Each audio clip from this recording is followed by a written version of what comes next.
sanibonani, ziyabuya eMzansi TV, i-TV enkulu yalapha ku-YouTube.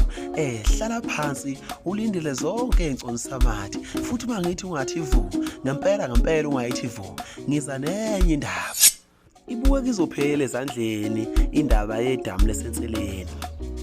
Idamu laseNseleni leli idamu elihle leli elivuleke ngoba ilanga lishisa lengaka. Kunensizwa la eyodwa iyothiwa iqala ubhuda kuleli damu. Leyo nsizwa leyo bayibiza Mpotsholo. Umbono wabantu bathe ngoba yona yaqala ubhuda kuleli damu elaqhuma phansi lesabeka, akube iyona ezokwetha igama, yathi yona iSuncity. Bathi no, faka negama lakho ukuze uzoba yifounder yaleli damu. Yayisithi Mpotsholo Suncity. Kube sekusuka uchungechunge lapha ey'nkundleni zokuxhumana njengako TikTok. Bathi no, akwazi ukuthi kuthiwa kuseMpotsholo Suncity ekubeni kungakithi la.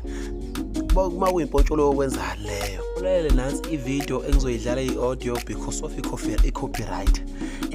Bese siqhubeka nodaba. Wewe Mpotsholo. Siyezwa ukuthi uyisakhamuzi esikhulu lapha lento eqhamuke ngayo yedamu mfowethu. Awusichazele nje kabanzi. Awu idamu nobabamkhulu le. Sibuke mfethu sichazele impela. Idamu nobabamkhulu le indawo yakithi le. Kufanele sonke ngasihloko simoshe imali solwandle. Uyabona nje nakasekho umuntu ozolwandle la sonke sibhekela kuningi. Asekho umuntu ozolwandle manje. Manje ubani oqala ubhuda la? Awu kwawuyimi nakhona nje isigame esithize nama ngizolilanga. Owazolilanga?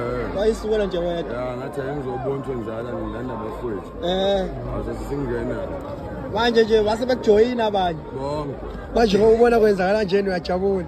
Awu kumnandi kakhulu nawe uzaphendwa ziyabuya kusolwandle. Manje le ndawo mathiwa siyayibiza singayibiza ngomthinje Mpotsholo. Ngoba phela iphatha wena ophatha le ndawo. Kumele ibe negama lakho noma njengomsuka Hayi Suncity. Phela kuphela ngeke Mpotsholo phela kuSuncity mfowethu.